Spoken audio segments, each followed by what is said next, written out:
ప్రేమగల తండ్రి, కృపగల దేవ, జీవం గల నాయన, పరిశుద్ధుడైన మహా గొప్ప దేవ, 8వ వాక్యపు పండుగలలో 5వ దినమునకు మమ్మను చేర్చినందుకు స్తుతులు చెల్లిస్తున్నాం ప్రభువా. శ్రమలలో సంతోషమా, మనిషికి ఇది సాధ్యమా అన్న అంశముతో అనేక సంగతులు మేము మాట్లాడుకొనుచు ప్రయాణం చేస్తూ ఉన్నాం.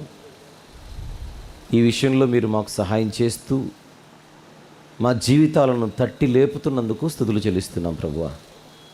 ఈ దినము కూడా కేవలం మీ మాటలకు మాత్రమే తలదించి విధేయులమై మా హృదయం అనే పలకలపై ఈ మాటలు ముద్రించుకొనుటకు సహాయము చేసి మమ్మను బలపరచమని వేడుకొనొచ్చు. మీ ఆత్మ సహాయము కొరకు అర్థిస్తూ మీ ప్రియ కుమారుడు, మా అందరి ప్రభు, ప్రియ రక్షకుడు, నజరేయుడైన యేసుక్రీస్తు ప్రభువారు సిలువలో చిందించిన అమూల్యమైన రక్తమును ఆశ్రయించి ఇట్టి ధైర్యముతో మీ కృపాసనము యొద్దకు వచ్చుచు ఆయన యొక్క ఘనమైన నామములోనే ఈ కొన్ని విన్నపములు మీకే సమర్పించి వేడుకొనుచున్నాము తండ్రి. Amen, amen. ప్రభునందు ప్రియులారా, శ్రమలలో సంతోషమా, మనిషికి ఇది సాధ్యమా అన్న అంశము ఈ 8వ వాక్యపు పండుగలకు ప్రధాన అంశముగా మన ముందు కనబడుతోంది. ప్రపంచవ్యాప్తంగా ఉన్న 800 కోట్ల మంది ప్రజలలో సమస్యలు లేనివారు ఎవరు లేరు. అందరికీ ఏవో ఒక రూపాన సమస్యలు ఉన్నాయి. కానీ ఇవన్నీ దాదాపుగా 80% 90% మన జీవితంలో మన కారణము చేత మనము కొని తెచ్చుకున్న సమస్యలు అని మొదటి దినము నుండే మాట్లాడుకుంటూ వస్తున్నాం. ఎప్పుడైతే మనం యేసుక్రీస్తు ప్రభువును మన స్వరక్షకుడిగా స్వీకరించి జీవ మార్గంలోనికి మనం అడుగు పెట్టామో అప్పుడు మనము వాక్యం నేర్చుకోవడం మొదలు పెట్టడం జరిగింది. ఆ వాక్యంలోనికి తొంగి చూస్తే ఒక సారాంశం మనకు అర్థమైంది. అది యేసుక్రీస్తు ప్రభు చెప్పిన మాట, మీరు నా నిమిత్తము బ్రతకాలి. ఇది మొదటి విషయం. నా నిమిత్తము బ్రతికితే మీకు శ్రమలు తప్పవు. ఇది 2. అలా శ్రమలలో ఉన్నా మీరు సంతోషంగా ఉండాలి. ఇది 3. మత్తయి సువార్త 5లో మనం చూసాం. అయినను ఇంకొకసారి చదువుకొని మనము ముందుకెళ్దాం. మత్తయి సువార్త 5వ అధ్యాయం 11వ వచనము మరియు 12వ వచనము. ఎవరి నిమిత్తము? ప్రభు అంటున్న మాట, నా నిమిత్తము. అంటే మీరు నా నిమిత్తము బ్రతకాలి. నా నిమిత్తము బ్రతికితే జనులు మిమ్మల్ని నిందించి హింసించి మీ మీద అబద్ధముగా చెడ్డ మాటలెల్లా పలుకుతురు. హింసలు తప్పవు, శ్రమలు తప్పవు. క్రీస్తు యేసునందు సద్భక్తి కలిగిన వారికి, సద్భక్తి కలిగి బ్రతుకును ఉద్దేశించు వారికి ఏమి తప్పవు? శ్రమలు తప్పవు. మరి ఏం చేయాలి? 12వ వచనంలో, సంతోషించి ఆనందించుడి, అప్పుడే మీకు పరలోకమందు మన ఫలము అధికమవుతుంది. ఇది మన జీవితం. ఈ జీవితం ఎలా మనకు సాధ్యం అని తెలుసుకోవడానికి మనం అనేక సంగతులు మాట్లాడుకుంటూ జీవితంలో క్రీస్తు నిమిత్తమే బ్రతుకుచు దాని కొరకు శ్రమలు అనుభవిస్తూ ఆ శ్రమలలో ఎలా సంతోషంగా ఉండాలో నేర్చుకోవడానికి పరిశుద్ధ గ్రంథంలో ఒక వ్యక్తిని ఎన్నుకున్నాం. ఆయన అపోస్తలుడైన పౌలు గారు. ఈ అంశానికి సంబంధించి ఎక్కువగా ఆయన మాట్లాడింది ఫిలిప్పీ పత్రికలో అని మనం తెలుసుకున్నాం. అందుకొరకు ఫిలిప్పీ పత్రికలోనికి ప్రవేశించి ఒకవైపు పత్రికను ధ్యానిస్తూ ఈ అంశాన్ని మనము నేర్చుకుందాం అని పిలుపునిచ్చి ఫిలిప్పీ పత్రిక వివరణను మనం ఆరంభించుకున్నప్పుడు ఈ పుస్తకములో లేదా ఈ పత్రికలో 4 అధ్యాయాలు ఉన్నట్టుగా చూసాం. ప్రస్తుతం మనం మొదటి అధ్యాయంలో ఉన్నాం. మొదటి అధ్యాయంలో మొత్తం 30 వచనాలు. ఆ 30 వచనాలను మనము 5 భాగాలుగా విభజించాం. ఆ 5 భాగాలు మొదటి 2 వచనములు ఒక భాగం స్క్రీన్ మీద కనపడుతోంది మీకు. మొదటి అధ్యాయములో మొదటి 2 వచనాలు మొదటి భాగము, 3 నుండి 11 వచనములు రెండవ భాగము, 12 నుండి 18 వచనములు మూడవ భాగం. ఈ 3 భాగాలను ముగించుకొని ఇప్పుడు మనము 4వ భాగంలోనికి ప్రవేశిస్తున్నాం. అదే వాక్య పఠనంగా మన ముందు చదవబడిన 19 నుండి 26 వచనములు. ఆలస్యం చేయకుండా వెళ్ళిపోదాం రండి. ఫిలిప్పీ పత్రిక మొదటి అధ్యాయము. ఫిలిప్పీ పత్రిక మొదటి అధ్యాయం 19 నుండి 26వ వచనం వరకు ఇంతవరకు సహోదరులు మన ముందు చదివి వినిపించారు. 19, 20, 21, 22, 23, 24, 25, 26 మొత్తం ఎన్ని వచనాలు? 8 వచనాలు. 19, 20, 21, 22, 23, 24, 25, 26 అంటే ఈ సెషన్లో మనము 8 వచనాలను ధ్యానించబోతున్నాం. ఈ 8 వచనాలను మనము ధ్యానించేటప్పుడు మనము గమనించవలసిన కొన్ని ముఖ్యమైన సంగతులు ఉన్నాయి. There are some points to be observed. 8 నుండి 19 నుండి 26వ వచనం వరకు మనం చదువుకునేటప్పుడు కొన్ని సంగతులు గమనిద్దాం రండి అని నేను పిలుపునిస్తున్నాను. మీరు నోట్స్ రాసుకుంటూ ఉంటే గమనించవలసిన సంగతులు, పాయింట్స్ టు బి అబ్జర్వ్డ్ అని వ్రాసుకోవాలి. అవి ఖచ్చితంగా మనము గమనించవలసినటువంటి సంగతులు. రైట్. పోతే 8 వచనాల ధ్యానంలో ఇప్పుడు మనము ప్రధానంగా మనందరి జీవితాల కోసం, మనందరి ఆత్మీయ జీవితాల కోసం, మనందరి భక్తి జీవితాల కోసం మాట జాగ్రత్తగా వినాలి. ఒక్క మాట కూడా మీరు మిస్ అవ్వకూడదు. కారణం మనందరి ధ్యేయం ఎలాగైనా సరే శాశ్వత కాలం మనం దేవునితో ఉండాలి. పరలోకంలో ఉండాలని కూడా నేను అనట్లా, దేవునితో ఉండాలి. పరలోకములో ఉన్నాడు గనుక దేవుడు గొప్పోడు కాదు, దేవుడు ఉన్నాడు గనుక పరలోకం గొప్పది. దేవుడు లేకపోతే పరలోకం మనకు అవసరం లేదు. దేవుడు ఒక గుడిసెలో ఉన్నాడు అనుకోండి, మనం గుడిసెలోనే ఉందాం అంతే. దేవునితో ఉండడం అనేది మన ప్రధాన లక్ష్యం.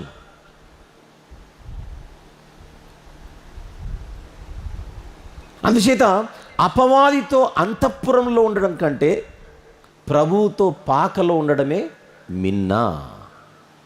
అపవాదితో అంతఃపురంలో ఉండడం కంటే ప్రభువుతో పాకలో ఉండడమే శ్రేష్టం. మనకు పాక పోనీ ప్యాలెస్ కాదు. ఆయన ఎక్కడుంటే అదే స్వర్గం. ఆయన ఎక్కడుంటే అదే, దానికి మించిన స్థలము లేదు, దానికి మించిన గొప్పతనము లేదు.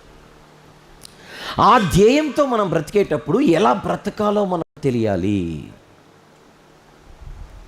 మన జీవన విధానం మనకు తెలియాలి. అది నేర్చుకోవడానికి ఇదంత ప్రయాస. అలా మొదటి 2 వచనాలలో ఎన్నో సంగతులు నేర్చుకున్నాం. 3 నుండి 11 వచనాలలో ఎన్నో సంగతులు నేర్చుకున్నాం. 12 నుండి 18 వచనాల్లో నిన్నంతా దీని మీదనే నడిచింది మనది. ఇప్పుడు 19 నుండి 26 క్రైస్తవులుగా, విశ్వాసులుగా బాధ్యత కలిగి నేర్చుకుందాం. రెండోసారి బాధ్యత కలిగి నేర్చుకుందాం. వెళ్దాం. 8 వచనాలు ఇప్పుడు మన ముందున్నాయి. ఈ 8 వచనాలలో మనము ప్రధానంగా నేర్చుకొనబోయేవి ముఖ్యంగా 3 విషయాలు. రాసుకుందాం. ముఖ్యంగా 3 విషయాలు. ఆ 3 విషయాలు ఏంటో మనం లోపలికి ప్రవేశించిన తర్వాత ఒక్కొక్కటి చూద్దాం. రండి. 19వ వచనం. 19వ వచనం చదవండి. మరియు నేను ఏ విషయములోనూ సిగ్గుపడక ఎప్పటి వలనే ఇప్పుడును పూర్ణ ధైర్యముతో బోధించుట వలన నా బ్రతుకు మూలముగానైనను సరే, చావు మూలముగానైనను సరే, క్రీస్తు నా శరీరమందు ఘనపరచబడునని నేను మిగుల అపేక్షించుచు నిరీక్షించుచున్న ప్రకారముగా మీ ప్రార్థనల వలనను యేసుక్రీస్తు యొక్క ఆత్మ నాకు సమృద్ధిగా కలుగుట వలనను ఆ ప్రకటన నాకు రక్షణార్థముగా పరిణమించునని నేనెరుగుదును అన్నాడు. చాలు. 19-20 వచనములు. ముందుగా తెలియని వారి కోసం మళ్ళీ ఈ విషయాన్ని గుర్తు చేస్తున్నా. పౌలు గారి పత్రిక వ్రాస్తున్నది రోము నగరము నుంచి. ఆ రోము నగరంలో ఆయన హౌస్ అరెస్ట్ అయి ఉన్నాడు, బంధకాలలో ఉన్నాడు. బంధకాలలో ఉండి వ్రాస్తున్న పత్రిక ఇది. బంధకాలలో ఉండి వ్రాస్తున్న పత్రిక. అయితే ఆయనకు ఒక ఆశ ఉంది, ఆయనకు ఒక అపేక్ష ఉంది. ఏమిటది? నేను మిగుల అపేక్షించుచు నిరీక్షించుచున్న ప్రకారముగా, చివరి మాట చూద్దాం, ఆ ప్రకటన నాకు రక్షణార్థముగా పరిణమించునని నేను ఎరుగుదును అన్నాడు. యేసుక్రీస్తు యొక్క ఆత్మ నాకు సమృద్ధిగా కలుగుట వలనను. ఇంకొంచెం మనకు అర్థం కావాలంటే 19వ వచనం మళ్ళీ చదువుకుందాం. మరియు నేను ఏ విషయములోను సిగ్గుపడక ఎప్పటి వలెనే ఇప్పుడును పూర్ణ ధైర్యముతో బోధించుట వలన. ఎప్పటి వలనే ఇప్పుడును అంటే, చెర వెలుపల స్వతంత్రుడిగా ఉన్నప్పుడు ఎలాగైతే నేను పూర్ణ ధైర్యముతో వాక్యం ప్రకటించానో అదే పూర్ణ ధైర్యముతో చెరలో ఉన్నా నేను ప్రకటిస్తున్నాను. చెప్పాను మీకు, హౌస్ అరెస్ట్ అయి ఉన్నప్పుడు ఆయన ప్రకటించిన విధానం అపోస్తలుల కార్యములు 28వ అధ్యాయంలో మనం చూసాం. చూద్దాం మళ్ళీ ఒకసారి. అపోస్తలుల కార్యములు 28వ అధ్యాయం 30-31 వచనములు. 30-31 వచనములు. పౌలు 2 సంవత్సరములు పూర్తిగా తన అద్దె ఇంట కాపురముండి తన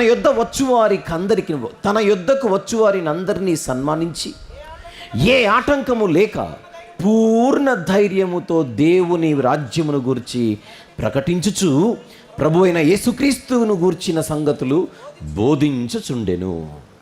ప్రకటన, పూర్ణ ధైర్యముతో ప్రకటన, పూర్ణ ధైర్యముతో దేవుని రాజ్యమును గూర్చి బోధ. అదే ఇప్పుడు ఫిలిప్పీ పత్రికలో చెబుతున్నాడు. ఏమని? 19వ వచనంలో, మరియు నేను ఏ విషయంలోనూ సిగ్గుపడక ఎప్పటి వలనే ఇప్పుడును అరెస్ట్ అయి ఉన్నప్పటికీ, ఇప్పుడును బంధకాలలో ఉన్నప్పటికీ పూర్ణ ధైర్యముతో నేను బోధించుట వలన, 20వ వచనంలోని చివరి మాట, బోధించుట వలన 20వ వచనంలోని చివరి మాట, ఆ ప్రకటన నాకు రక్షణార్థముగా పరిణమించునని నేనెరుగుదును. రక్షణార్థముగా అంటే మీకు ఆ ముక్క ఈ ముక్క అతికించి ఎందుకు చదివించానంటే, ఇది సుదీర్ఘమైనటువంటి లైన్. అది సెంటెన్స్ చాలా పెద్దగా ఉంది. ఒక వాక్యము పెద్దగా ఉన్నప్పుడు దాన్ని కాంప్లెక్స్ సెంటెన్స్, సింపుల్ సెంటెన్స్ కాదు ఇది, కాంప్లెక్స్ సెంటెన్స్, పెద్దగా ఉంది. అంత పెద్ద వాక్యంలో ఎన్నో విషయాలు ప్రస్తావించినప్పుడు అవన్నీ మనకు ఒక్కసారిగా అర్థం కావాలంటే కష్టము. గనుక ఆ ప్రకటన అన్నాడు. ఏ ప్రకటన? పూర్ణ ధైర్యముతో అపోస్తలుల కార్యములలో మనం చూసిన ప్రకటన ఏదైతే ఉందో, దేవుని రాజ్యమును గూర్చియు ప్రభు అయిన యేసుక్రీస్తు వారిని గూర్చియు ఏదైతే ప్రకటిస్తున్నాడో ఆ ప్రకటన నాకు రక్షణార్థముగా పరిణమించునని నేను ఎరుగుదును అన్నాడు. ఇప్పుడు మీకు ఒక క్లారిటీ రావాలి.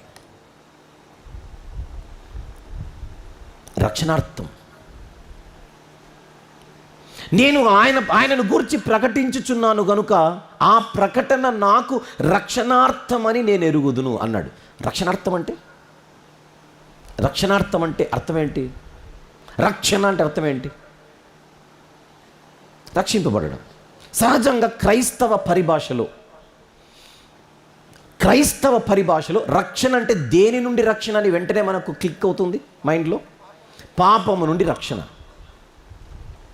అయితే ఇప్పుడు పౌలు గారు ఇక్కడ మాట్లాడుతుంది పాపము నుండి రక్షణ గురించా? ఆ ప్రకటన నేను చేయడం వలన అది నాకు రక్షణార్థమవునని నేను ఏమంటున్నాడు? పరిణమించునని నేను ఎరుగుదును. అంటే ఇది ప్రకటించడం వలన నేను రక్షింపబడతాను అనేది ఆయన కాన్సెప్ట్. ఈయన మాట్లాడుతున్నది పాపము నుండి రక్షణ అన్నదా? కొన్ని సందర్భాలలో కొన్ని పదాలను 1-2 సార్లు ఆలోచించవలసిన అవసరం ఉంది. ఆల్రెడీ నా రక్షణలోనే ఉన్నాడు, రక్షణ జీవితమే కలిగి ఉన్నాడు. కానీ ఇక్కడ మళ్ళీ రక్షణార్థముగా ఈ ప్రకటన పరిణమించునని నేను ఎరుగుదునంటే ఈయన మాట్లాడుతున్న రక్షణ ఏంటి? రక్షణని ఇంగ్లీష్లో ఏమంటాం? సాల్వేషన్ అంటాం. ఒక్కసారి ఈ వచనాన్ని ఇంగ్లీష్లో చూద్దాం. On the screen. ఫిలిప్పీ పత్రిక 1వ అధ్యాయం 19 నుంచి చూపించు. 19 నుంచి చూపించు. చూడండి, నేను చదువుతాను. For I know that through your prayers and the help given by the Spirit of Jesus Christ, what has happened to me will turn out for my deliverance అన్నాడు. ఆ పదం చూపించడం కోసమే ఇంగ్లీష్లో చూపించాను, అలానే పెట్టది. తెలుగులో రక్షణార్థమైనది అనేటువంటి ఆ పదాన్ని, ఆ ప్రకటన నాకు రక్షణార్థముగా పరిణమించునని నేను ఎరుగుదును అనే మాట ఏదైతే ఉందో, రక్షణార్థముగా అది మారుతుంది అని ఆయన అన్న తెలుగు పదాన్ని తెలుగు బైబిల్లో ఇంగ్లీష్లో డెలివరెన్స్ అని ఉంది. డెలివరెన్స్ అంటే ఇక్కడ ఉద్దేశం పాపము నుండి రక్షణ కాదు. డెలివరెన్స్ అంటే విడుదల. డెలివరెన్స్ అంటే విడుదల. ఎక్కడున్నాడు ఈయన? చెరలో ఉన్నాడు, బంధకాలలో ఉన్నాడు. బంధకాలలో ఉన్న ఆయనకు ఎక్కడో ఒక నమ్మకం ఉంది గట్టిగా, ఎక్కడో ఒక విశ్వాసం ఉంది బలంగా, నేను ఇక్కడే చచ్చిపోను, ఖచ్చితంగా దేవుడు నన్ను విడుదల చేస్తాడు ఇక్కడ నుంచి. హీ విల్ డెలివర్ మీ.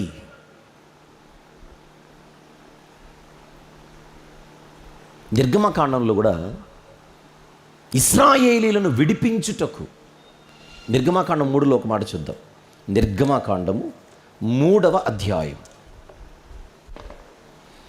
నిర్గమకాండం 3వ అధ్యాయం 8వ వచనము. కాబట్టి ఐగుప్తీయుల చేతిలో నుండి వారిని విడిపించుటకు, ఇంగ్లీష్ చూడండి, I have come down to rescue them from the hand of the Egyptians. Rescue, deliver, rescue, రక్షించడం. ఎక్కడి నుంచి? ఐగుప్తీయుల చేతిలో నుండి, ఐగుప్తీయుల బంధకాలలో నుండి. ఒకనాడు ఇశ్రాయేలీలు ఐగుప్తు చెరలో ఉన్నారు. ఇప్పుడు పౌలు గారు రోము నగరంలో బంధకాలలో ఉన్నాడు. ఆయనకున్న విశ్వాసం ఏంటి? త్వరలో దేవుడు నన్ను విడుదల చేయిస్తాడు. విడుదల చేయిస్తాడు అన్న భావాన్ని తెలుగు బైబిల్లో రక్షణార్థము అని ఉపయోగించాడు. వెంటనే మనం అది పాపానికి కనెక్ట్ చేయకూడదు. ఆయన మాట్లాడుతున్నది పాపము నుండి విడుదల కాదు, సబ్జెక్ట్ బంధకాలలో నుండి విడుదల. ఎంతమందికి క్లియర్ అయింది? ఇది అవ్వాలి, రైట్? Very good. అంటే అక్కడ ఒక చిన్న మరి రేపు పొద్దున చదివేటప్పుడు మీకు ఇబ్బంది కలగకూడదని క్లారిటీ ఇచ్చి ముందుకు వెళ్ళిపోతున్నాను. Come back. ఫిలిప్పీ పత్రిక. ఎన్ని విషయాలు మనం ప్రధానంగా నేర్చుకుందాం అనుకున్నాం ఇక్కడ? 3 విషయాలు. ఆ 3 విషయాలలోనికి ప్రవేశించే ముందుగా అక్కడ కన్ఫ్యూజ్ అయ్యేటువంటి అవకాశం ఉందని రక్షణార్థమైనదనేటువంటి పదాన్ని ముందుగా క్లియర్ చేసేశారు. ఓవరాల్గా ఆయనలో ఒక విశ్వాసం కనబడుతోంది, ఆయనలో ఒక నమ్మకం కనబడుతోంది. దేవుడు నన్ను విడుదల చేయిస్తాడు. అంతెందుకు, ఇంకొంచెం మీకు అర్థం కావడానికి మనం కిందికి వెళ్తే 26వ వచనంలోని చివరి మాట, 26వ వచనంలోని చివరి మాట, నేను జీవించి, నెక్స్ట్ మాట, మీ అందరితో కూడా కలిసి ఉందునని నాకు తెలియను. నేను చనిపోను, ఇక్కడ ఖచ్చితంగా నేను బతికే ఉంటాను, మళ్ళీ మిమ్మల్ని చూస్తాను, మీ అందరితో కలుస్తాను, మీ అందరితో కలిసి ఉంటానని నాకు తెలియను. అంటే ఆయనలో ఒక నిరీక్షణ కనబడడం లేదు,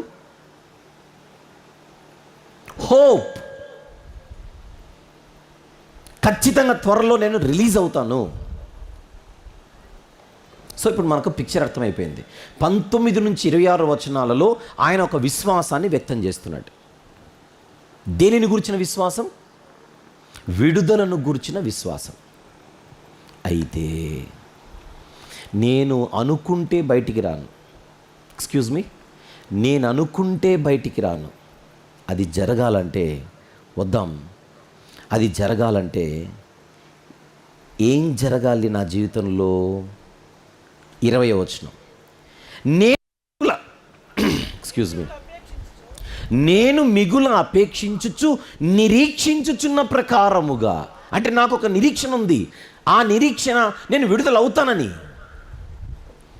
కానీ నేను అలా విడుదలవ్వాలంటే మీ ప్రార్థనలు కావాలి. That is the point. 3 విషయాలన్నానే, మొదటి విషయం దగ్గరకు వస్తున్నా. సంఘస్థులతో చెబుతున్నాడు సేవకుడు, నా నిమిత్తం మీరు మానకుండా ప్రార్థన చేయండి. అంటే సేవకుడు దేని మీద ఆధారపడుతున్నాడు? ఒక రకంగా సంఘ ప్రార్థనపై, సంఘస్థుల ప్రార్థనపై. మీకు ఏమైనా గుర్తొస్తుందా? చరిత్రలో ఒక సేవకుడు చెరసాలలో ఉన్నాడు, సంఘం ఆసక్తితో ప్రార్థన చేసింది, సేవకుడు బయటకు వచ్చాడు. కోన్ హే? పేతురు గారు. ఎవరైనా సేవకుడు ఎక్కడున్నాడు? బంధకాలలో ఉన్నాడు. సంఘం ఏం చేసింది? ఆసక్తితో ప్రార్థన చేసింది. సేవకునికి ఏమొచ్చింది? విడుదల వచ్చింది. నమ్ముదామా వద్దా? ఏం నమ్ముదాం? సంఘ ప్రార్థనలలో శక్తి ఉంది. ఎలా చేస్తే? ఆసక్తితో చేస్తే, సాంప్రదాయబద్ధంగా తప్పదన్నట్టుగా చేస్తే కాదు. సంఘము ఆసక్తితో ప్రార్థన చేస్తే కార్యాలు జరుగుతున్నాయి, రిజల్ట్ వస్తుంది. ఇప్పుడు సౌండ్ పెరిగింది కదా, ఇది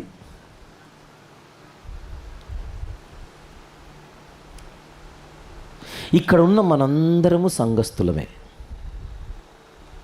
ఆసక్తితో ప్రార్థన చేసే అలవాటు ఉందా? క్వశ్చన్ చేసుకుందాం.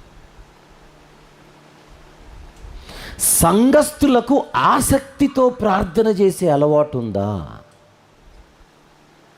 ఉంటుందా? అసలు మనమే మోకరిల్లి ప్రార్థన చేసుకోము, మనకే అలవాటు లేదు. ఇంక అందరితో కలిసి చేయడం ఏంటి? మనకే అలవాటు లేదు, అందరితో కలిసి చేయడం ఏంటి? బైబిల్ చెబుతోంది, ప్రార్థనలో శక్తి ఉంది, అది మానకండి. ఏ ప్రార్థన? వ్యక్తిగత ప్రార్థన అండ్ సంఘ ప్రార్థన. అంటే వ్యక్తిగతంగా ప్రార్థనలో మనం పాల్గొనాలి, సంఘ ప్రార్థనలలో కూడా మనము కూడుకోవాలి, పాల్గొనాలి. జరుగుతోందా? ప్రార్థన అంటే రారు చూడండి, పాటలంటే వస్తారు చూడండి. ప్రార్థన అంటే రారు చూడండి, వాక్యం అంటే వస్తారు చూడండి. మనందరి జీవితాల్లో ఒక పెద్ద లోపం ఏంటో చెప్పనా? మనందరి ప్రార్థనా జీవితాలు చాలా బలహీనంగా ఉన్నాయి. వ్యక్తిగతంగా మనకు ప్రార్థన అలవాటు లేదు. వ్యక్తిగతంగానే లేనప్పుడు ఇంకా సంఘ ప్రార్థనలో పాల్గొనడం ఏంటి? విచిత్రం కాకపోతే. ఇక్కడ మరొక సంగతి ఏంటంటే, ఆయన 3 నుంచి 11 వచనాలలో సంఘము కోసం ఈయన చేస్తున్నాడు ప్రార్థన. చూడండి ఒకసారి 6వ వచనం, 3 నుంచి 6. మొదటి దినము నుండి ఇది వరకు సువార్త విషయంలో మీరు నాతో పాలువారై ఉండుట చూచి మీలో ఈ సత్క్రియను ఆరంభించిన వాడు యేసుక్రీస్తు దినము వరకు దానిని కొనసాగించునని రూఢిగా నమ్ముచున్నాను గనుక మీ అందరి నిమిత్తము నేను చేయు ప్రతి ప్రార్థన.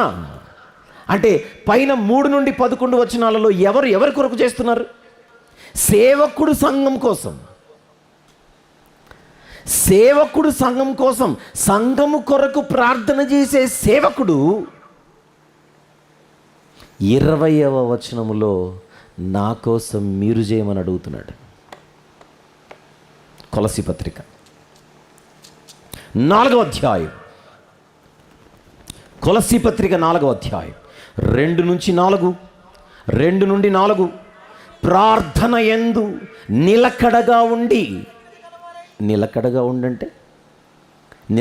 ఉండంటే అప్పుడప్పుడు మెరిసి కాదు. కొన్ని సంఘాలలో నెలలో ఒకరోజు సంఘ ప్రార్థన అని ఉంటుంది. ఉండేదే ఒక్కరోజు. ఆ ఒక్కరోజు ఎగ్గొడితేలా? 3 నెలలకు ఒక్కసారి హాజరై నేను సంఘ ప్రార్థనలో పాల్గొంటున్నానని ఫీల్ అవ్వకుండా నిలకడగా, ప్రార్థన యందు నిలకడగా ఉండి, కృతజ్ఞత గలవారై దాని యందు మెలకుగా ఉండుడి. మరియు ఇది చూడండి, నేను బంధకములలో ఉంచబడుటకు కారణమైన క్రీస్తు మర్మమును గూర్చి నేను బోధింపవలసిన విధముగానే ఆ మర్మమును వెల్లడిపరచునట్లు వాక్యము చెప్పుటకు అనుకూలమైన సమయము దేవుడు దయచేయవలెనని మా కొరకు ప్రార్థించుడి. ఫిలిప్పీ పత్రిక ఏ చెరలో ఉండి రాశాడో కొలస్సీ పత్రిక కూడా అదే చెరలో ఉండి రాశాడు. మనం చూసాముగా, ఎవరెవరికి వాక్యం చెప్పాడు? అరెస్ట్ అయి రోమా సైనికులకు చెప్పాడు, కైసరు ఇంటి వారికి చెప్పాడు. అడుగుతున్నాడు, వాక్యము చెప్పుటకు అనుకూలమైన సమయము దేవుడు నాకు దయచేయాలి. ఆ వాక్యాన్ని చెప్పవలసిన విధముగానే చెప్పేలా దేవుడు మాకు జ్ఞానం ఇవ్వాలి. ఇంకా మేము ఎందుకైతే బంధకాలలో ఉన్నామో ఆ బంధకాలకు కారణం క్రీస్తు మర్మమని, మేము బంధకాలలో ఉండడానికి క్రీస్తు మర్మమే కారణమన్న దానిని సరైన విధంగా ఇక్కడున్న వారికి మేము చెప్పులాగునా మాకు జ్ఞానం కావాలి, అనుకూలమైన సమయము కావాలి. అందుకొరకు మీరు ప్రార్థన చేయండి. ఈ మాటలన్నీ పని లేక వ్రాసారా? ఫలితం ఉంటుంది కనుక రాశారా? ఫార్మాలిటీకి రాసినవి కాదు. మనమంటాం ఫార్మాలిటీకి, మా కోసం ప్రార్థన చేయండి బ్రదర్. ఓకే అండి, తప్పకుండా, అయిపోయి.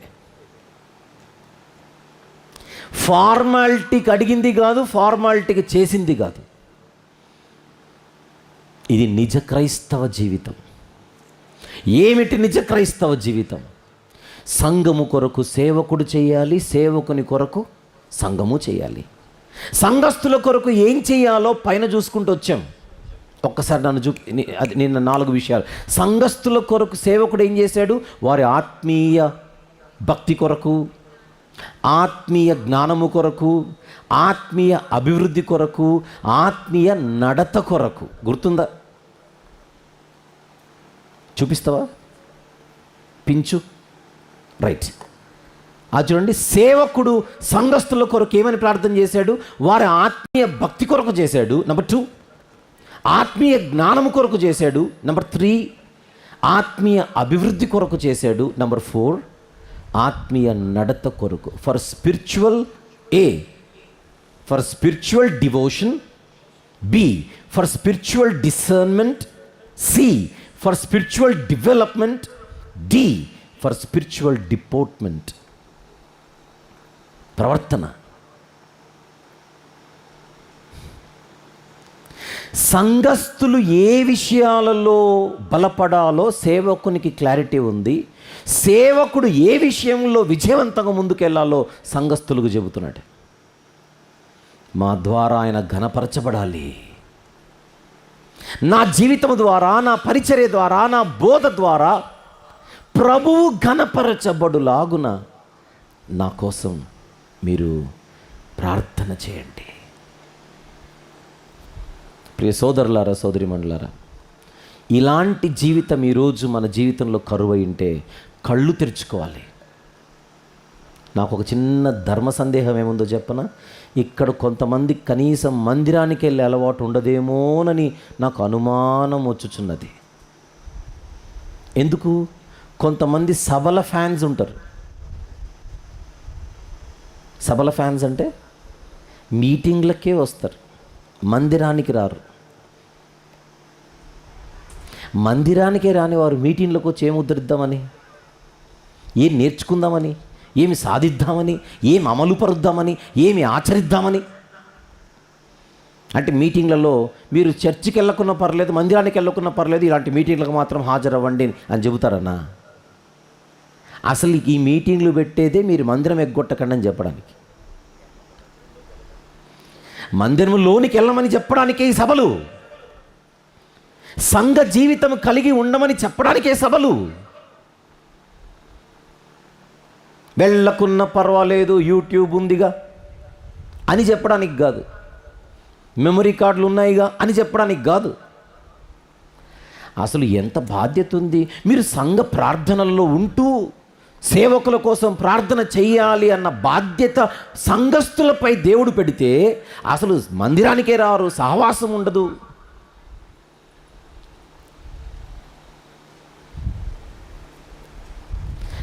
మందిరానికి రాకుండా, సహవాసంలో ఉండకుండా మాటకు ముందు దేవుడు అంటారు, మాటకు తర్వాత దేవుడు అంటారు. అసలు మ్యాచ్ అవ్వదు. ఎలా మ్యాచ్ అవుతుంది? ఎలా మ్యాచ్ అవుతుంది?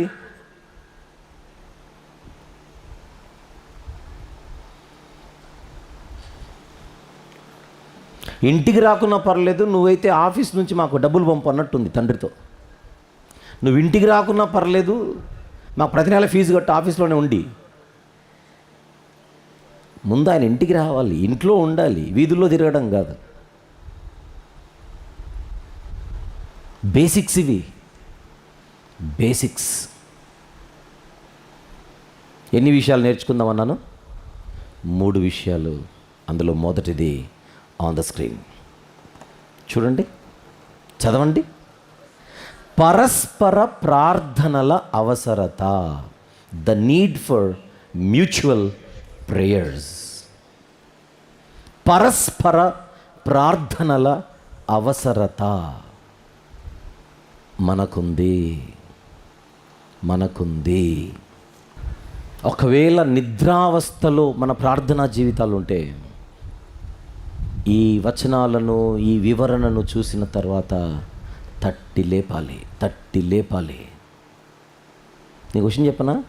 మన జీవితంలో మనకు పనికిరాని సమస్యలు ఎక్కువ ఉంటాయి, మళ్ళీ వ్యర్థమైన సమస్యలు ఎక్కువ ఉంటాయి, పనికిరాని సమస్యలు ఉంటాయి. ఏమిటి ఆ సమస్యలు? చెబుతున్నాగా, ఆవిడతో గొడవ, ఈమెతో గొడవ, ఆయనతో గొడవ, ఈయనతో గొడవ,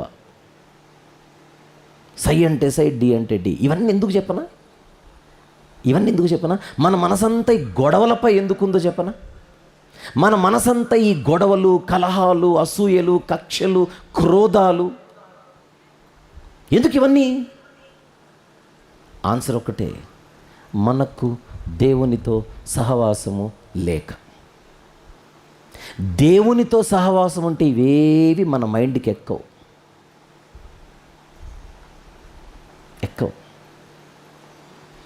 ఇప్పుడు స్టేజ్ మీద ఎంతమంది ఉన్నారు? వారందరికీ కుటుంబాలు ఉన్నాయి. ఎవరో ఫోన్ చేశారు. ఇప్పుడు ఎవరికి? ఆనందరావు గారికి ఇంటి నుంచి ఫోన్ వచ్చింది అనుకోండి. పదే చేస్తుంటే ఎత్తాడు. ఏమంటే, డాడీ టిఫిన్ చేసేవా అన్నారు అనుకోండి. ఇప్పుడు ఎలా ఉంటుంది? ఇప్పుడు బీపీ రేజ్ అవుతుందా లేదా? మిషన్ దేమల్లా చెప్పండి. ఇది అడగడానికి చేసావా నువ్వు? నేను ఎక్కడున్నాను ఇప్పుడు? అదే డాడీ, నువ్వు స్టేజ్ మీద ఉన్నావు, లైవ్లో చూస్తున్నాము, పాపం నువ్వు టిఫిన్ చేసావో లేదని మాకు బాధ వేసింది. పెట్టే ఫోన్ అంటాడు ఫస్ట్. పెట్టే ఫోను ఎందుకు? నేను ఎక్కడున్నాను, నేనున్నదేంటి, నేను ఇప్పుడు ఏ పనిలో ఉన్నాను? ఇప్పుడు నేను వాక్యం చెప్తున్నా, మాటకు ఫోన్ మీద ఫోన్ వస్తుంది. అక్కడి నుంచే మన వాలంటీర్స్ వాక్యం చెప్తున్నారు కదా, జ్యూస్ ఏమైనా పంపాలా అన్నారు. ఇప్పుడు ఇప్పుడు వాక్యం చెప్తుంటే ఏ ఊరు సార్ మంది? నేను అనాలప్పుడు, ఏ ఊరు సార్ మంది? దండం స్వామి, ఆ జ్యూస్, నీ జ్యూస్ నువ్వే తాగు, నా పేరు చెప్పుకొని నా జ్యూస్ కూడా నువ్వే తాగు, దేవునికి స్తోత్రం, నన్ను వాక్యం చెప్పని అంటామానమా?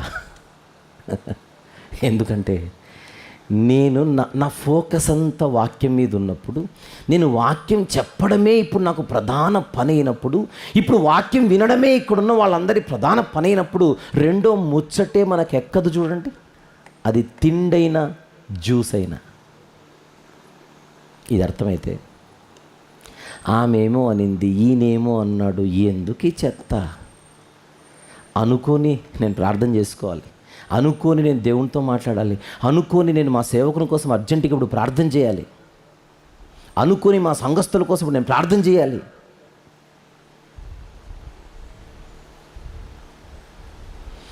మన మోకాళ్లకు పని తగ్గింది,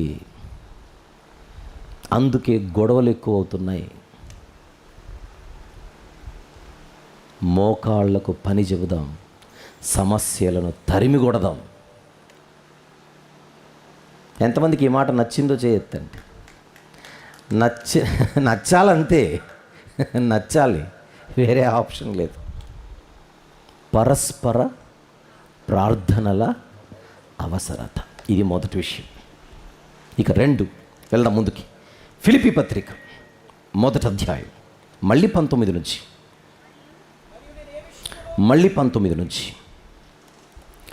మరియు నేను ఏ విషయములోనూ సిగ్గుపడక ఎప్పటి వలనే ఇప్పుడును పూర్ణ ధైర్యముతో బోధించుట వలన నా బ్రతుకు మూలముగానైనను సరే, చావు మూలముగానైనను సరే, క్రీస్తు నా శరీరమందు ఘనపరచబడును అని నేను మిగుల అపేక్షించుచు.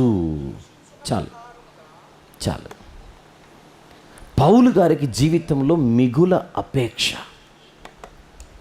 ఆశ. ఏమిటది? ఏమిటా మిగుల అపేక్ష? ఎంత బాగుందో చెప్పనా? నేను బ్రతికినా క్రీస్తే ఘనపరచబడాలి, నేను పోయినా క్రీస్తే ఘనపరచబడాలి. ఇది నా లైఫ్. ఎక్కడ? నా శరీరమందు క్రీస్తే ఘనపరచబడాలి, క్రీస్తే ఘనపరచబడాలి, క్రీస్తే ఘనపరచబడాలి. నిన్నటి దినాన మాట్లాడుకున్నట్టున్నాం. క్రీస్తు యేసులోనికి బాప్తిస్మము పొందిన వారందరూ ఎవరిని ధరించారు? క్రీస్తును ధరించారు. సహజంగా మనం ప్రతిరోజు ఏమి ధరిస్తాం? డ్రెస్ ధరిస్తాం. క్రైస్తవుడు ధరించవలసిన అసలు డ్రెస్ ఏంటి? అసలు వస్త్రాలేంటి? క్రీస్తే ఒక వస్త్రం, ఆయనే మనకు రక్షణ అయి ఉన్నాడు. మనము ధరించవలసింది రక్షణ వస్త్రం, క్రీస్తు అనే రక్షణ వస్త్రం. రైట్. క్రీస్తు ఘనపరచబడుట అంటే అర్థం ఏంటి? నా శరీరమందు క్రీస్తు ఘనపరచబడుట. మనకున్నంత వస్త్రాలలో చక్కగా ఐరన్ చేయించుకొని ఇస్త్రీ బట్టలు వేసుకుంటాం. ఎందుకు? బాగుంటుంది. ఉన్న వస్త్రాలలో, ఉన్న బట్టలలో మంచి బట్టలు వేసుకోవడానికి ప్రయత్నం చేస్తాం. ఎందుకు? నా ఒంటి మీద ఉన్న వస్త్రం చూడ్డానికి చక్కగా కనబడాలి. అవునా? ఒంటి మీద ఉన్న వస్త్రం చూడ్డానికి 10 మంది చూసినా అది అనుకూలంగా అనిపించాలి, చక్కగా కనిపించాలి. ఇక్కడ ఒక జామకాయ, ఇక్కడ ఒక యాపిల్ పండు, ఇక్కడ ఒక రోజా పువ్వు, కొన్ని ఉంటాయి చూడండి. అసలు విచిత్రం ఉంటాయి. అసలు వాడికి ఏం బుర్ర వచ్చింది ఇట్లా డిజైన్ చేశాడు అనుకోవాలి. విచిత్రం ఏంటంటే అవి నచ్చి వేసుకోవడం ఇంకా కోసం ఎరుపు.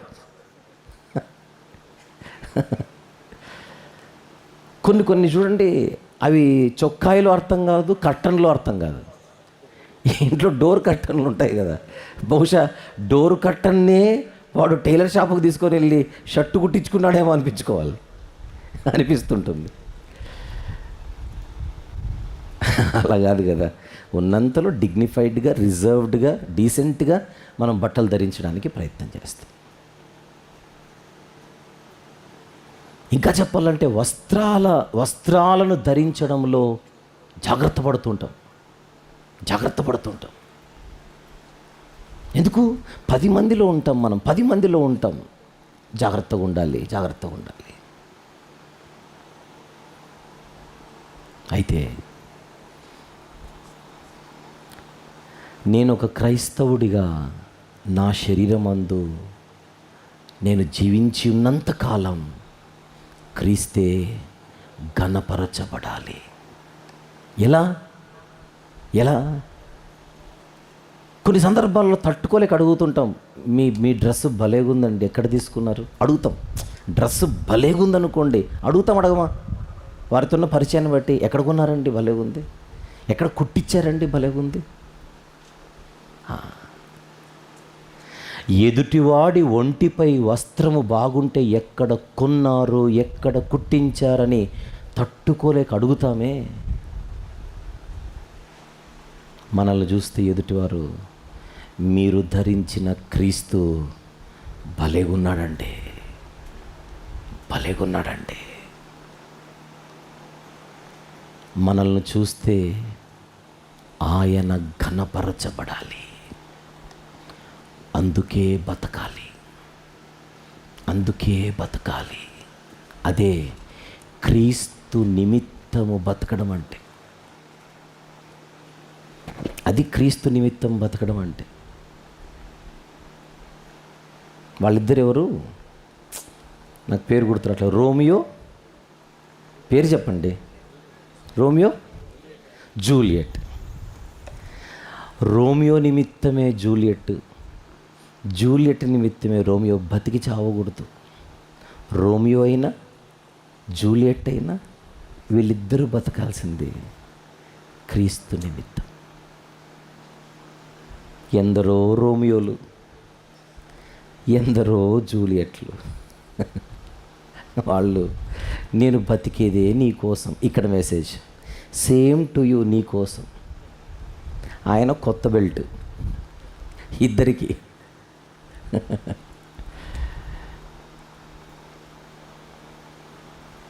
అసలు మనం దేనికోసం బతుకుతున్నాం, ఎవరి కోసం బతుకుతున్నాం? మనం దేనికోసం బతుకుతున్నాం, ఎవరి కోసం బతుకుతున్నాం?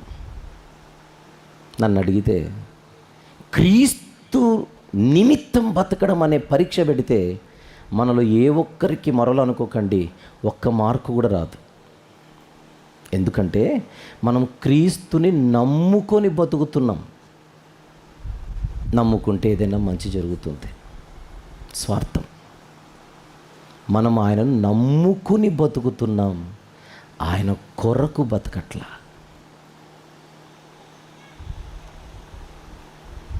యోహాను కుమారుడు అయిన సీమోను, నీవు నన్ను ప్రేమించుచున్నావా? ప్రేమిస్తున్నాను ప్రభువా. రెండోసారి, నన్ను ప్రేమిస్తున్నావా? ప్రేమిస్తున్నాను ప్రభువా. మళ్ళీ అడిగాడు మూడోసారి, నిజంగా నన్ను ప్రేమిస్తున్నావా? మరి 3 మార్లు నేను ఎవరో ఎరుగనని మొన్న ఎలా చెప్పావు నువ్వు? అది నెక్స్ట్ కౌంటర్. నెక్స్ట్ కౌంటర్ అదే. 3 రోజుల కిందట ఏం చెప్పాడు? ఇప్పుడు 3 రోజులు 4 రోజులు కొద్ది రోజుల కిందట ఆయన ఎవరో నేను ఎరుగనని కోడి కొయ్యక మునుపు ముమ్మారు బొంకిన పేతురు గారితో అడుగుతున్నాడు, సీమోను నీవు నన్ను ప్రేమించుచున్నావా? ఏ యేసుక్రీస్తు ప్రభు అయితే ఆ రోజు పేతురు గారిని ప్రశ్న అడిగాడో, ఈరోజు ఆయన మనల్ని అడుగుతున్నాడు. మీటింగ్కి వచ్చిన రాజ్ కుమార్, నీవు నన్ను ప్రేమించుచున్నావా? మీటింగ్కి వచ్చిన ప్రతాప్, నీవు నన్ను ప్రేమించుచున్నావా? అమ్మ ఏదో ఒక పేరు చెప్పండి, వీళ్ళు ఎవరో ఒకరి పేరు, ఏదో మేరీ అనుకుందాం.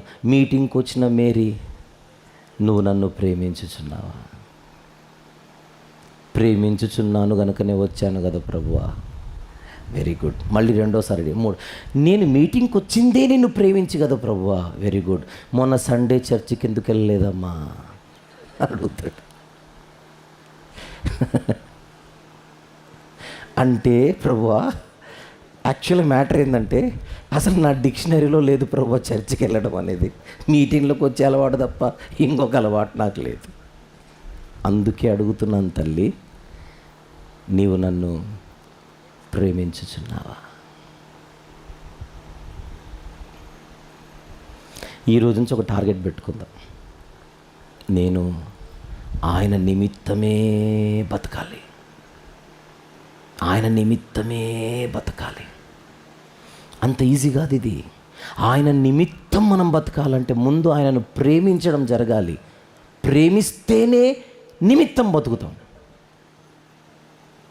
న్యాచురల్. ప్రేమిస్తేనే ఆయన కొరకు బతుకుతాం. ఆయన కొరకు బ్రతకాలంటే ఆయనను ప్రేమించాలి. ఆయనను ప్రేమించాలంటే ఆయన గురించి మనకు తెలియాలి.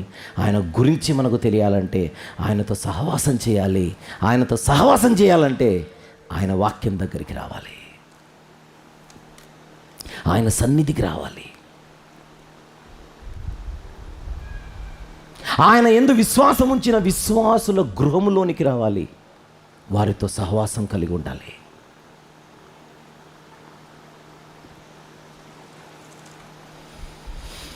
నా బ్రతుకు మూలమున క్రీస్తు ఘనపరచబడాలి. నంబర్ 2 ఏమంటున్నాడు? నా బ్రతుకు మూలముగానైనను సరే, 19వ వచనం, చావు మూలముగానైనను సరే క్రీస్తే నా శరీరమందు ఘనపరచబడాలి. అంటే రేపు పొద్దున నా మరణాన్ని చూడ్డానికి వచ్చిన వాళ్ళు ఈయన ప్రభు నిమిత్తం బతి చచ్చిపోయాడని అనుకోవాలి. స్టెఫెన్ గారిని చూస్తే ఎవరికైనా ఏమనిపిస్తుంది? స్టెఫెను గారి మరణాన్ని చూస్తే ఎవరికైనా ఏమనిపిస్తుంది? ఆయన క్రీస్తు నిమిత్తమే చనిపోయాడు. ఈయన బతుకంతా క్రీస్తే అండి. క్రీస్తు క్రీస్తు క్రీస్తు క్రీస్తు క్రీస్తు క్రీస్తు. ఈయనకు కాపరి క్రీస్తే, ఈయనకు ఊపిరి క్రీస్తే. మనకు కాపరే, ఊపిరి కాదు. కాపరి కూడా ఎందుకంటే కాపాడుతాడు కనుక. కాపాడుటకు కాపరి కావాలి. కాపరితోనే చాలు. నువ్వు ఊపిరిగా వద్దు. నేను నీ కొరకు బతకలేను, నీ నిమిత్తము బతకలేను.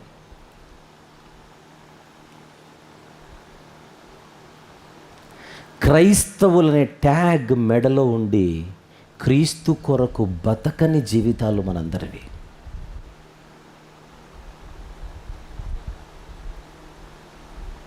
నాకు ఒకసారి భయం వేస్తుంటుంది వాక్యం చెప్పేటప్పుడు, ఇలాంటివి చెప్పేటప్పుడు.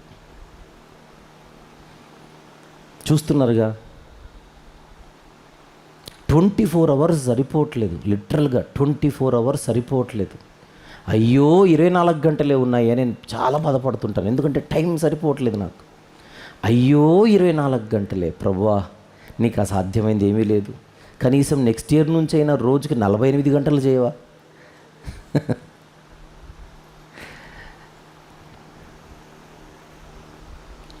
19 నుండి 26 వచనాలు, 8 వచనాలు, 3 విషయాలు నేర్చుకుందామన్నాను. మొదటి విషయం పరస్పర ప్రార్థనల అవసరత అయితే, రెండవదేంటో స్క్రీన్ మీద చూద్దాం. చూడండి, బ్రతుకులోను మరణములోను క్రీస్తుకే ఘనత వచ్చేలా బతికినవాడే క్రైస్తవుడు. Glory to Christ in life and death.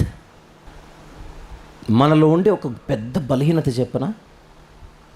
ఒక మీటింగ్కి రావాలన్నా, సువార్త పరిచర్యలో పాల్గొనాలన్నా, సంఘ జీవితం కలిగి ఉండాలన్నా ఇన్ని కారణాలు చెప్తాం. నేను ఎందుకు రాలేకపోతున్నానంటే, నేను ఎందుకు ఉండలేకపోతున్నానంటే, నేను ఎందుకు పాల్గొనలేకపోతున్నానంటే, నేను ఎందుకు నడవలేకపోతున్నానంటే, ఇవన్నీ చెప్తాం చూడండి. జనరల్గా మన క్రిస్టియన్ లైఫ్లో ఎందుకో చెప్పనా? మనకు ఆయన అంత ఇంపార్టెంట్ కాదు కనుక. ఆయన మనకు అంత ఇంపార్టెంట్ ఏం కాదు. ఆయనకు ఒక డ్యూటీ ఇచ్చాం. నువ్వు మమ్మల్ని కాపాడుతుండు. నేను బిజీగా తిరుగుతుంటాను, నువ్వు కాపాడుతుండు.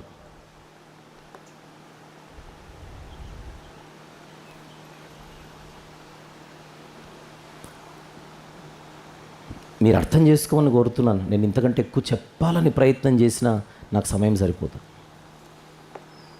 మనందరి జీవితాలు ఫెయిల్యూర్ జీవితాలు, విఫలమైన జీవితాలు మనవి.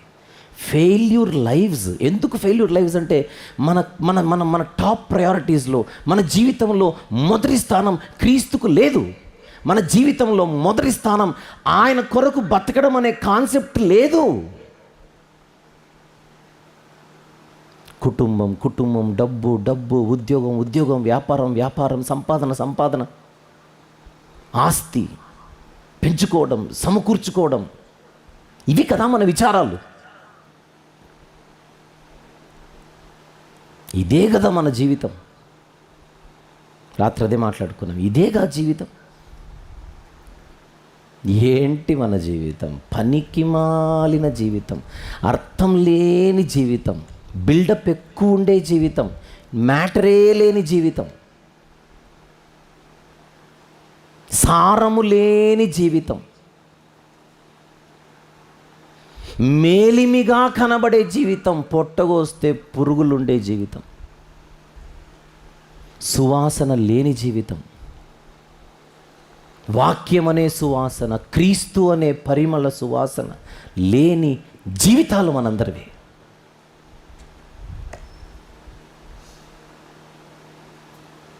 ఆక్సిజన్ లేని జీవితాలు, క్రీస్తు అనే ఆక్సిజన్ లేని జీవితాలు.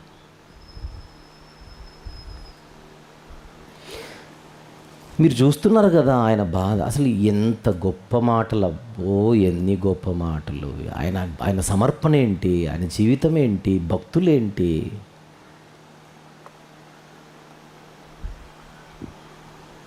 సిగ్గనిపించట్లేదు మనకు? సిగ్గనిపించాలి. ఎందుకంటే 100కు 100లో ఉన్నారు వాళ్ళు, 100కు 0లో ఉన్నాం మనం. ఒక్కటే చెప్పనా, వాళ్ళ జీవితంలో ఒక్కటే వాళ్ళకు అర్థం చేసుకుంది, మేము మా సొత్తు కాము, మేము మా సొత్తు కాము, మేము మా సొత్తు కాము. నా చేతిలో మొబైల్ ఉంది, ఇది నా సొత్తు, నేను చెప్పినట్టే ఇది ఫంక్షన్ అవ్వాలి, నేనేం నొక్కితే అది ఓపెన్ అవ్వాలి, అప్పుడే దీనికంటే ఒక అర్థం ఉంది.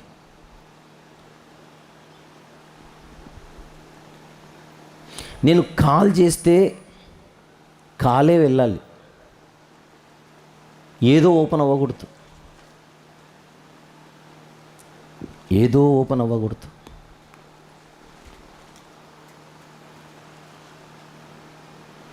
మనం ఆయన సొత్తు అనేది మర్చిపోయాం. అందుకే మనిష్ట ప్రకారంగా ఎంతమంది నమ్ముతారు? మనము ఆయన సొత్తు, నమ్మినోళ్ళు చేయొద్దండి, వెరీ గుడ్. కానీ ఈ సొత్తు యజమానికి పనికి రావట్లా. మనం ఆయన సొత్తు కరెక్టే, ఏ సొత్తు? పనికిరాని సొత్తు, వేస్ట్ మెటీరియల్. పనికిరాని మెటీరియల్ని ఇంట్లో చూసి చూసి చూసి ఏదో ఒక రోజు ఏం చేస్తారు? బయటపడేస్తారు. చెత్తను బయటపడేయండి. పౌలు గారు, బ్రతికినా క్రీస్తే, చచ్చిపోయినా క్రీస్తే, ఆయనకే ఘనత. రండి. నా మట్టుకైతే 21వ వచనం, బ్రతుకుట క్రీస్తే, చావైతే లాభం. మనం పోయేలోపు ఈ మాట మనస్ఫూర్తిగా, గర్వంగా, ధైర్యంగా అనగలిగే స్థితి మనకు వస్తే ఎంత బాగుంటుంది. ఇప్పుడు డైలాగు మాత్రమే అనగలం, మన మనసే ఒప్పుకోదు. నీకు సెట్ అవ్వలేదు అనొద్దంటుంది అంతే, నీకు సెట్ అవ్వలేదు అనొద్దంటుంది అంతే.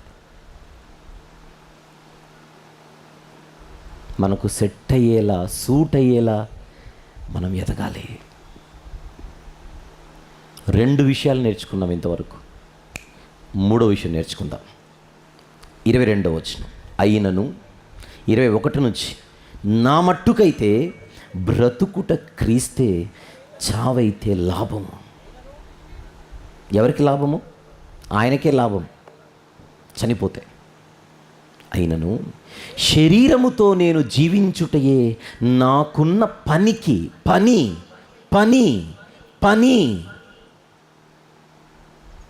ఇంగ్లీష్లో పనిని డ్యూటీ అని కూడా అనొచ్చు.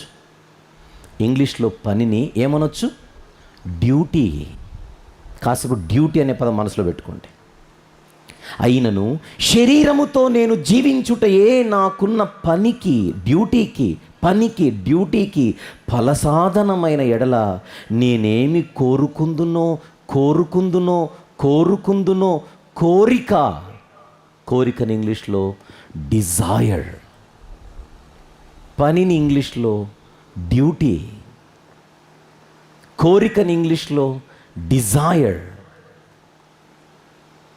విషయం ఏంటంటే ఆయన లోపల ఒక డిజైర్ ఉంది, ఆయన ముందు డ్యూటీ ఉంది.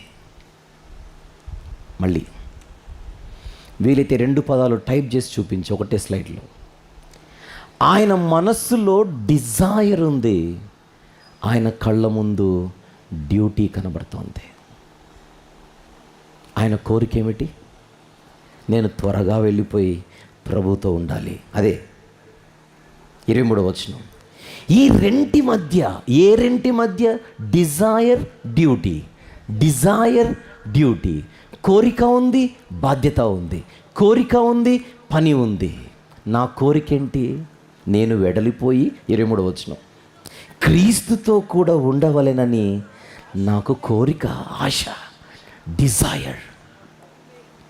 అది నాకు మరీ మేలు. అయినను నేను శరీరమునందు నిలిచి ఉండుట మిమ్మును బట్టి మరీ అవసరమై ఉంది. మిమ్మును బట్టి అంటే మీ గురించిన పని, డ్యూటీ. కళ్ళ ముందు మీరున్నారు, మనసులో ప్రభు ఉన్నాడు. కన్ను మూసి ప్రభు దగ్గరికి వెళ్ళాలనేది నా ఆశ.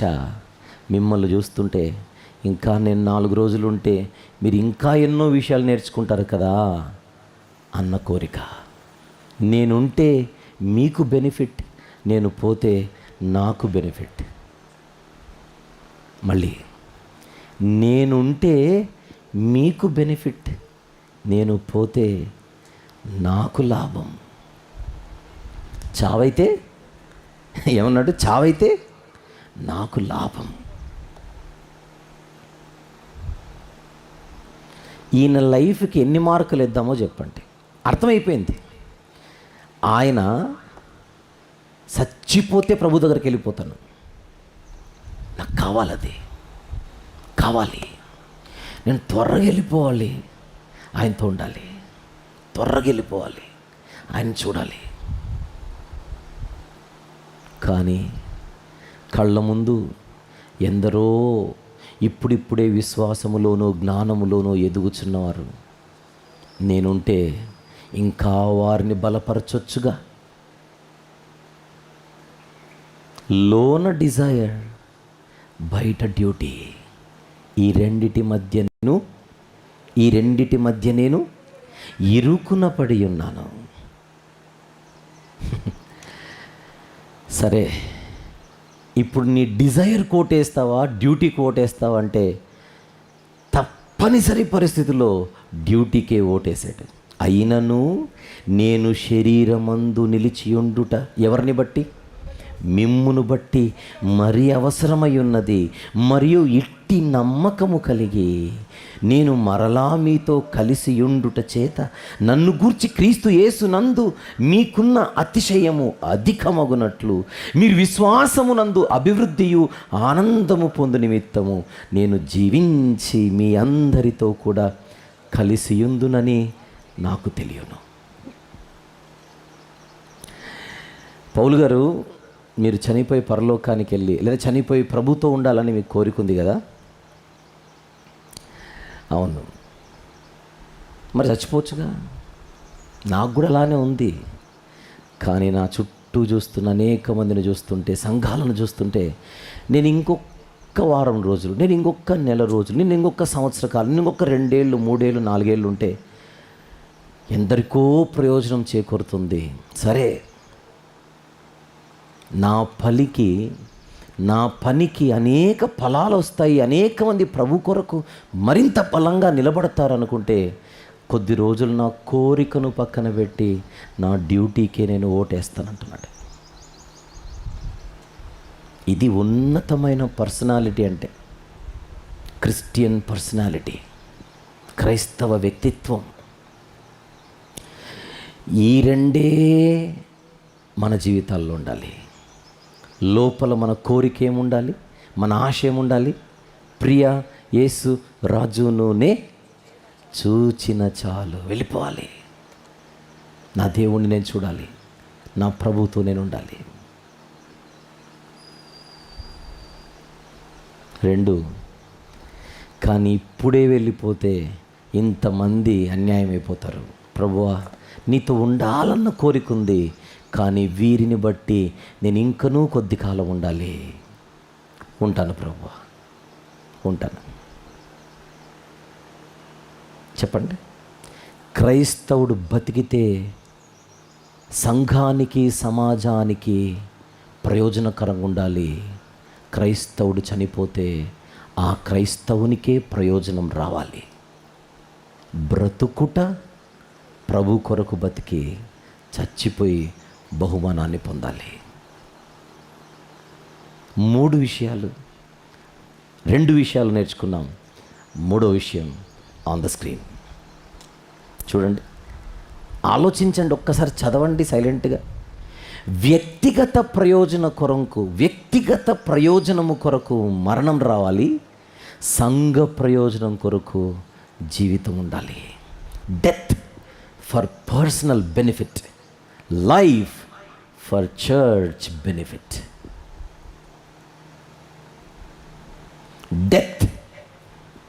Death for personal benefit and life for church benefit. మన గురించి మనం ఆలోచిస్తే మనకి ఇదే గుర్తుకు రావాలి, ఇదే అర్థం అవ్వాలి. ఆ స్థాయికి, ఆ లెవెల్కు మనం ఎదగాలి.